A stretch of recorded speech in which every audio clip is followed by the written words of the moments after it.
whatever you do, don't panic, because it's not the end of the world. Nothing bad will happen. It's been one meal, maybe 2 meals, cool. Back on track next second. Adjust as quickly as you possibly can. And the more you practice this, the better you get at it, the more you're going to see then results moving forward.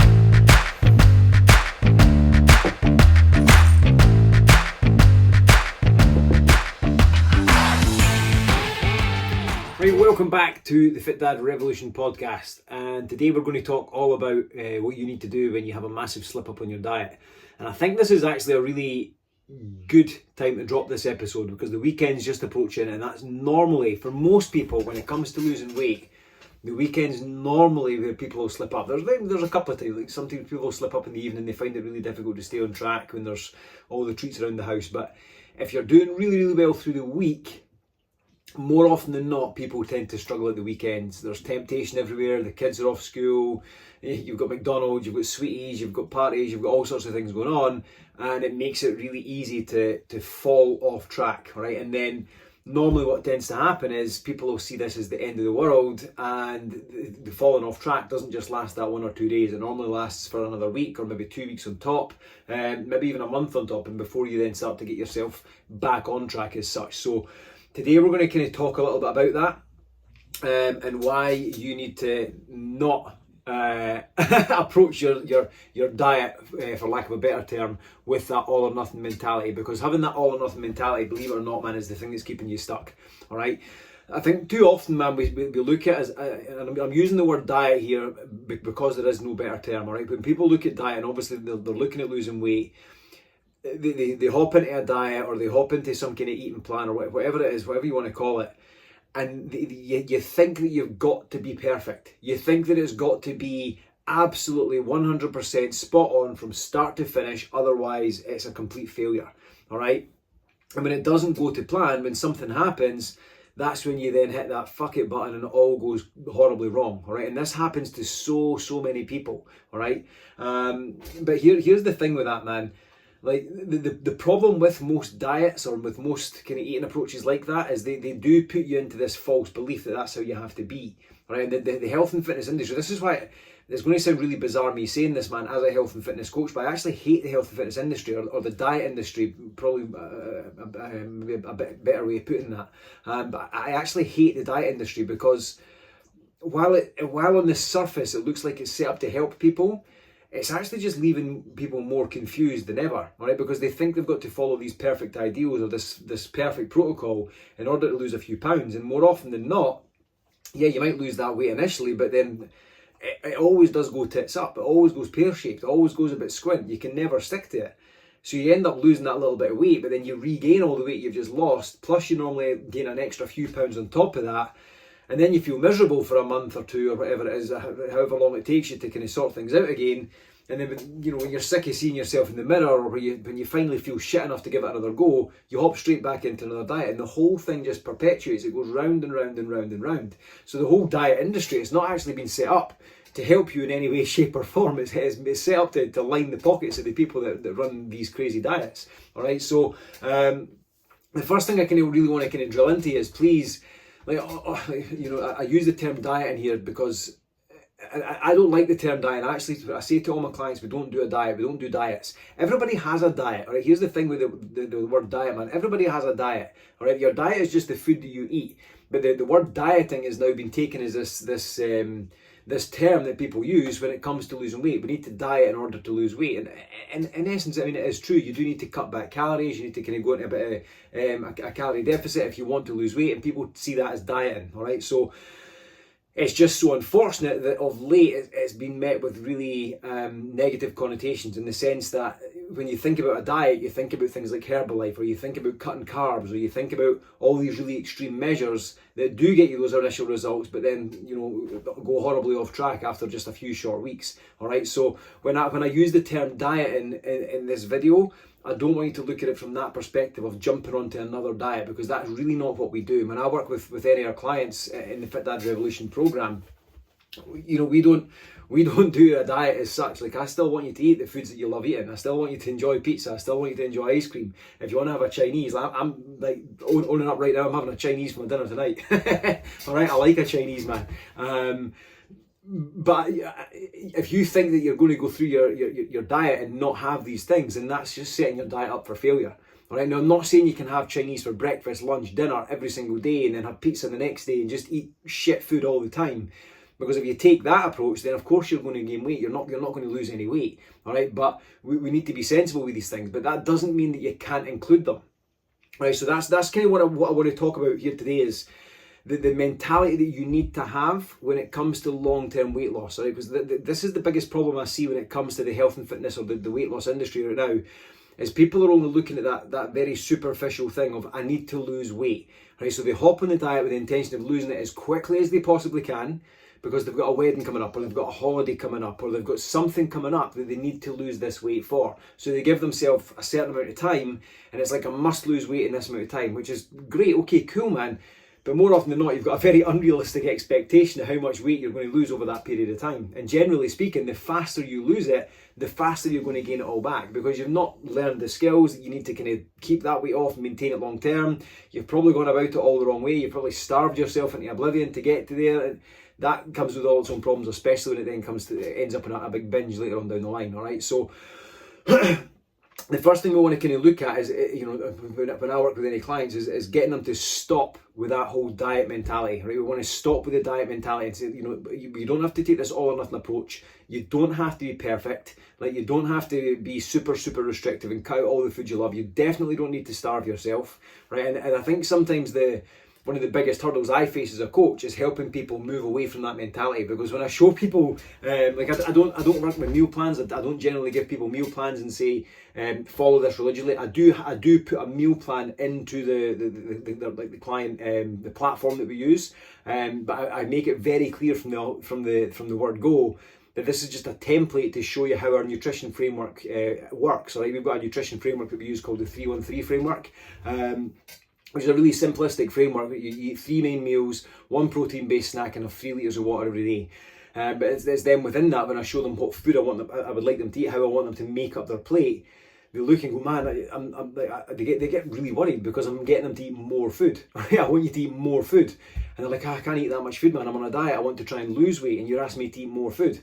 Right, but what we need to understand is when I say that they're eating more food, they're eating more volume of food. So it's things like a lot more vegetables, a lot more good quality carbohydrates, a lot more good quality proteins, right, as opposed to just what they've been eating beforehand, where they would skimp way back and have like a salad, maybe a slice of toast for their breakfast, a salad for their lunch, and then like chicken and veg, like very small portions for their dinner.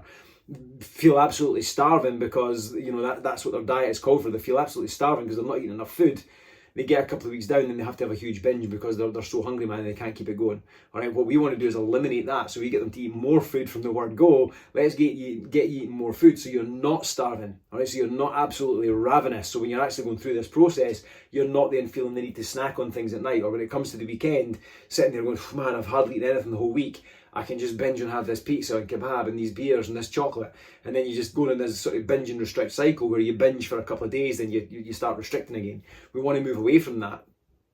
And we want to start bringing a bit more balance into your overall nutritional approach, which means we need to get you more volume of food. All right, so a little bit less on the calorie side, but a bit more volume in terms of the overall amount of food you're going to actually eat. And when people look at that, they generally look at it and go, holy shit, man, I don't know if I can eat that much food. Right, and it takes a bit of time to get back into the swing of things. So when I say I want you to kind of move away from that diet approach of starving yourself, that's the very first thing that we work on with our clients, is to try and make sure they're not then back in that let's just starve myself mentality, because it really doesn't serve you well. And here's the question you need to ask yourself: how many times have you gone through that process? If you've been a habitual dieter now for the last 2 years, 5 years, 10 years, like however long, how many times have you tried that approach where you either starve yourself, or you cut out an entire food group, you maybe cut out entire meals, or you just stop eating all the your favourite things, like I'm going to stop eating chocolate completely, I'm going to cut out bread, I'm not going to eat bread again. Bread's a big one for most people. Like my mum is the world's worst for this. Like bless her, she's almost in her 80s, but the minute she thinks her clothes are getting too big, too small on her, she'll say, that's it, I'm cutting out the bread and the chocolate biscuits. It's not the bread and the chocolate biscuits that are making you overweight, mum. It's the overall amount of food that you're eating. Like obviously, if you're having 25 biscuits a night, it's probably going to be a problem. In terms of the overall calories you're eating, if we switch the balance around and just get eating the right kinds of foods, and leaving enough room for a couple of treats here and there, you're probably not going to have as much of an issue. But if you just start cutting out the bread and cutting out the chocolate, it's only going to be so long before you start craving those things, and then you're going to end up stuffing your face with them. Right, so the very first thing we need to look at with anybody is saying, let's move away from this mentality. We don't want you to diet, we don't want you to starve yourself, and I don't want you to cut out all the foods that you love, all right? Because like I said earlier, man, if you're cutting those things out, it's like telling a kid, like, you can't eat chocolate ever again. The kid's going to just want chocolate. You're going to want chocolate. It's like telling a kid, don't ever push that big red button. The first thing the kid's going to do is push that big red button. Like, my daughter's 5 years old, man. If I put a red button on the wall and say, do not push that, the minute my back's turned, she's like, she's kicking it with 2 legs, headbutting it, just to see what the button does, right? Even though I've expressly said, do not push it. Well, you've got one of them in your head, man, and if you say, right, that's it, I'm not eating chocolate, you can't eat chocolate, you can't eat bread, you can't drink any juice, you can't do, like, that child in your head's like, watch me, pal, right? Okay, let's see how long that lasts. And then before you know it, you're sticking Mars bars up your nose and pouring minstrels over your head, right? Because you just need to have the thing that you've been cutting out, all right? So we need to move away from that mentality. So that's the very first thing that we look at doing with people, right? Let's remove that diet mentality where you think you need to starve yourself or you think you need to cut everything out in order to lose a few pounds, right? And the second thing we need to really drill in is we need to focus on this being a process, right? So instead of looking at how quickly you can lose the weight, instead of kind of taking action on this like a couple of weeks before you've got a holiday, let's start actioning it right now, all right? Let's start getting things into practice now. Like, if you've got a holiday coming in October, that's what, 8 weeks away, 6-8 weeks away. So start taking action now rather than the couple of weeks before you go and then trying to crash diet yourself to where you need to be. Let's remove that mentality, all right? Get rid of that mentality and start now. Start getting a process in place now that you can follow long term. Will you lose as much weight? Like, maybe not, man. Like, if you go in the Herbalife thing or like whatever, you can lose weight pretty damn quickly, but you're also then going to regain it pretty damn quickly, and that's not where we want to be, right? So like I said earlier, you've been down this path before, you've done the whole kind of starvation thing, you've done all the different diets, none of them have worked. So why do we keep on going back to that? All right, we need to move away from that. All right, so instead of kind of looking at how quickly you can do this in a shorter period of time, let's start looking at how you can put a process in place now that's going to walk you towards your goal. I mean, you'll probably still be like, here's the kicker with this, man. The minute I start putting people into this, into our frameworks that we use, I obviously express this to them that it's a process. You didn't eat one cheeseburger then wake up the next morning and you had a set of man tits and a big belly. That didn't happen. All right, that was an accumulation of many cheeseburgers over many weeks, months and years, like consistently over time. All right, just overeating, getting less and less on the activity side, and then before you know it, oh shit, man, I've got a dad bod. All right, it didn't just happen. You didn't just wake up and it was there. It took a bit of time. So we can't expect to just eat one salad and all of a sudden we're shredded. All right, it doesn't work that way. We need to go through the process. We need to be lifting weights consistently. We need to be out doing our steps consistently. We need to be eating a well-balanced diet consistently, not crash dieting here and there and hoping for the best. All right, because we want to make sure that when this weight comes off, we actually keep it off forever instead of just continually losing the same 5 and 10 pounds over and over again. All right, so, but as I say, here's the kicker with this. Once we get this framework in place for our clients and we get them doing the right things, we get them following the process, all right, normally like, people will lose within the first sort of 3 or 4 weeks. You'll see people losing up to about 10 pounds, all right, because it goes, whoosh, it comes down really quick. After that, it starts to taper off. All right, and that's where we see that kind of, that's that plateau period where people would look and go, oh, this isn't working anymore. Oh no, it's a disaster, it isn't working. Then they would fall off track and then it all goes back to square one. All right, but if we can kind of coach you through that little plateau, you get that initial kind of roller coaster drop, you're a wee bit of a plateau, it maybe creeps up a wee bit, comes down a wee bit, get you past that, still following the process, and then it starts to trend back downwards. And over time being the key thing, when we look at the graphs that we present to our clients, while the line itself, the main line you see, might look a bit like this. It does look like a roller coaster. If you were to draw a line from the start point to the end point of the time that we stop working together, you would see a pretty straight line going all the way down with these squiggles in between, all right? And that's representative of showing how much fat you're losing, all right? So we need to get into our head that this is not a one and done process. It's not an overnight thing. It's not a quick fix, right? So this is, I say, this is why it's difficult, man. Like, this is one of the hardest things to get right with weight loss. It's not the exercise, nutrition. Those are fairly easy to put in place. It's what's happening up here in your head that's the difficult part for some people to process, all right? Because to try and tell you need to move away from that diet thing where that's all you've known for the last 5, 10, 15, 20 years. It's all you've seen. Maybe you've seen your mum constantly jumping on diets. I know I did when I was wee. She was always on a diet, all right? Like, she was always hopping from one diet to the next. Slim fast was the big thing back in the day. And all these different aerobic exercise classes, we're always kind of jumping into something. So your experience of this whole thing is that's the way that it's done. All right? It's like people that think that running's the way to lose fat. They go out and they start running, they pound the streets for hours and hours on end, and they don't make any progress because the nutrition side of things isn't right and they're doing the wrong type of exercise. All right, so we need to kind of break away from that belief that we've got and start changing the way that you look at this. So it's not a starvation diet, it's not an extreme approach that's going to make it work, and it's not going to happen overnight. Those are the first two things we really need to get you drilled into your head. And when you can start looking at it from that perspective and look at this long game, like instead of thinking of what you can do in the next 2 or 3 weeks, what can you do in the next 2 or 3 months? The next 6 months, the next 12 months, like where can you be in that time? And when you start looking at it from that longer term approach, like look at the long term goal of where you want to get to, then start looking at the process and the things you need to do day by day to get you to that goal. And when we can get you focusing on that and celebrating those little milestones, you're going to see much, much more progress in the long term. Now, here's the big one, man. This is probably the biggest lesson we teach all of our clients inside of our program, all right? And this is the one that's honestly for this weekend or any weekend is going to be a game changer for you. And this is maybe the best lesson that we teach anybody, all right? You have to employ this mentality of back on track next second, all right? Now, what I mean by that is slip-ups are inevitable. If you remember back to the very start of this episode when I spoke about having slip-ups, like we jump into diets thinking we're going to be perfect. We think we're going to be perfect from start to finish. We don't think that there's ever going to be any deviation from the course. But when we do have a deviation, we see it as the end of the world. And then that's when we pack it all in. And then the massive binge happens, the rebound happens, we regain our weight, we're back at square one. What I need you to understand is the slip-up isn't the problem. All right, the slip-up is never the problem. Slip-ups are going to happen. I can give you the perfect meal plan in the world, man, the most perfect thing ever. There's going to be a birthday. There's going to be a Halloween party soon, right? It's coming soon, man. It's a couple of months away. All right, there's going to be, like, we've got a couple of weeks left this summertime before that all disappears, right? There's going to be maybe another barbecue on the go. If we got a really nice night, man, there's going to be another barbecue on the go, all right? Then after that, you've got Christmas time coming up. There's always going to be something that comes up that's going to take you off track. Because let's be honest, man, let's use Christmas as the example.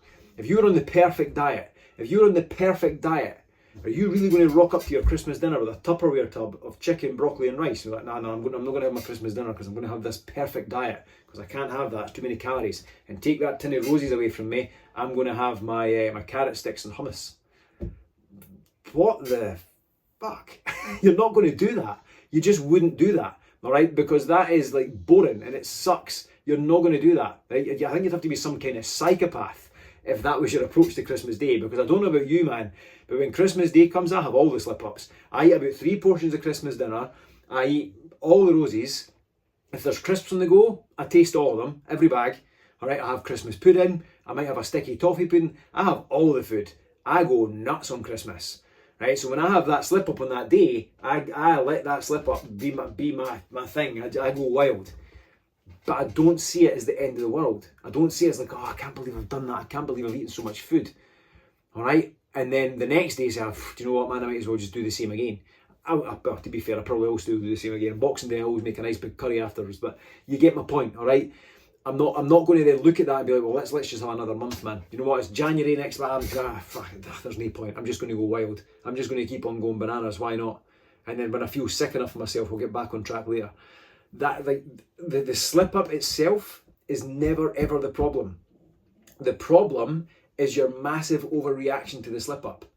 All right, your problem is the massive overreaction. And then there's 2 reactions people normally take. It normally ends up in a 2 or 3 week long binge where you stuff your face full of all the shit under the sun, or you end up going back into that starvation thing where you starve yourself stupid, or you go to the gym and try and like sweat the fat away and I need to go and punish myself for all this crap I just eaten. So you go to the gym and you try and exercise yourself into oblivion to try and get rid of all the sins that you've just stuffed your face with. Yeah, it doesn't really work that way. All right, but then what then ends up happening is like you can't keep that going for any length of time. So then the next weekend comes and you have another slip up. So you end up this binge and restrict. So it's never ever the initial slip up that's the issue. It's the overreaction.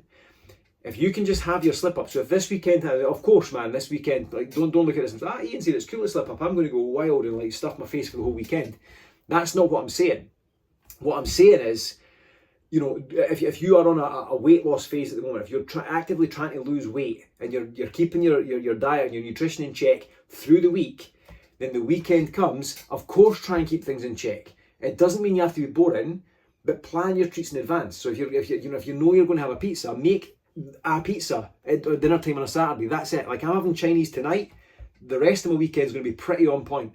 I might have a couple of wee sweeties here and there with Cameron, but I'm not going to go nuts because I'm having my Chinese tonight. All right, I might have some ice cream after it. We'll see. That's my treat. I know I'm having it. So tomorrow, there's certain areas where I'll maybe tailor things back a wee bit. I won't have as much. I definitely won't have any crisps. I might not have as many junky things tomorrow. I'll get back on track next second as quickly as I possibly can. Instead of looking at it and going, do you know what, man, I can't believe I've eaten all that. I might as well go wild for the whole weekend and stuff my face full of everything. All right, because what then ends up happening is you've gone from one meal that's going to be like in excess of 1,000 calories, easy. Like a Chinese, I have a chicken curry with fried rice, pile of prawn crackers and a couple of chips. There's a good 1,500 calories in that meal. All right, that's a lot, man. That's like over half my allowance for the day. All right, I'm already over 1,000 for the day, so I'm definitely going to be in a surplus. I trained really hard earlier on, offsets it a wee bit. I've been out for a couple of good walks, offsets it a wee bit. I'm still going to be in a surplus for the day. That's one meal. It's one meal. But if I wake up tomorrow and go, do you know what, man, I can't believe I had that last night. I can't believe I did that. Right, do you know what I'm going to do, man? I'm going to wake up tomorrow, I'm going to have a massive fry up because I've already ruined it, man. Why not? I'm going to have a massive fry up tomorrow. I'm going to go to McDonald's for my lunch and then I'm going to have pizza tomorrow and I'm going to have some beers with the boys.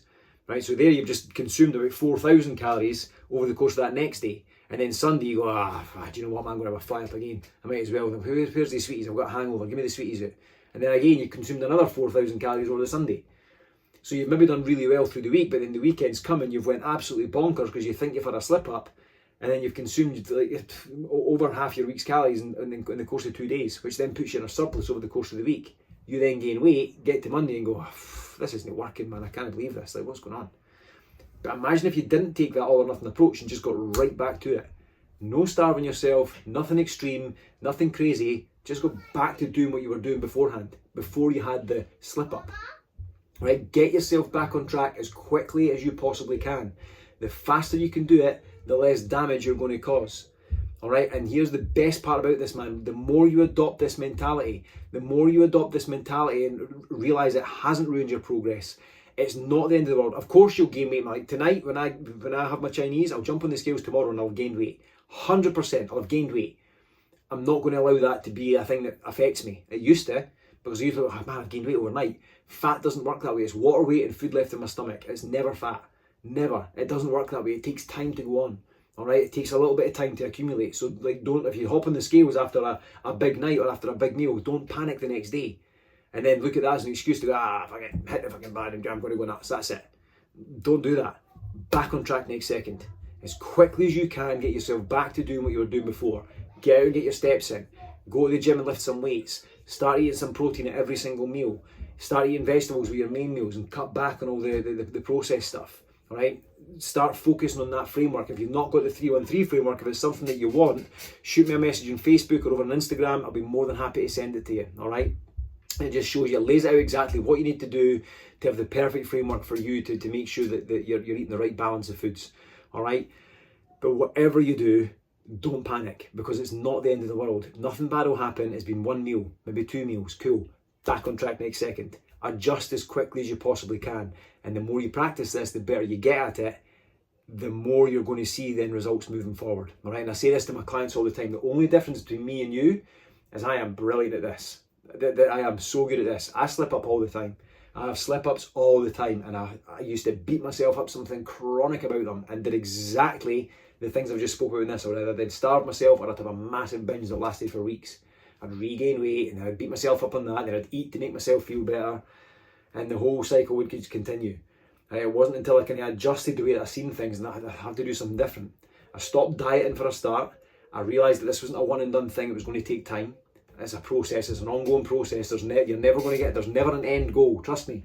Right? I'm the best shape of my life right now, and I'm still not finished because I've got new goals. As soon as I get my initial goal, I reach for a new goal. There's something new I'm going to work towards. All right. So I've removed the idea of diets from my life. I've now realised it's not an overnight fix, it's a thing that takes a bit of time. And I have adopted this back on track next second mentality, and it's something that just runs through the very fibre of my being, man. It's what I do, and I am really good at it.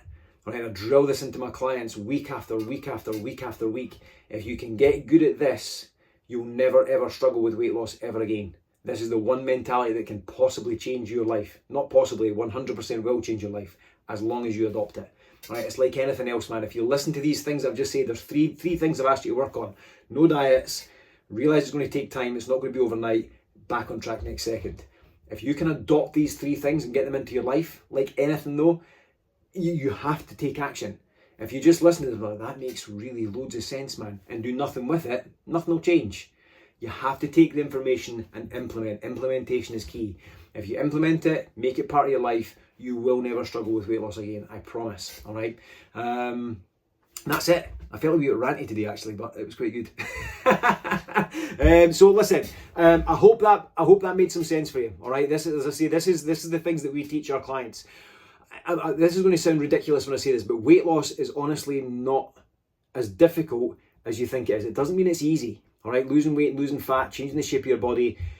In principle, it's actually really bloody simple. All right, it's actually so simple, it's unreal. When you realise how simple it is, once you get it in place, you're like, oh my good God, I can't believe how simple that was. It doesn't mean it's easy.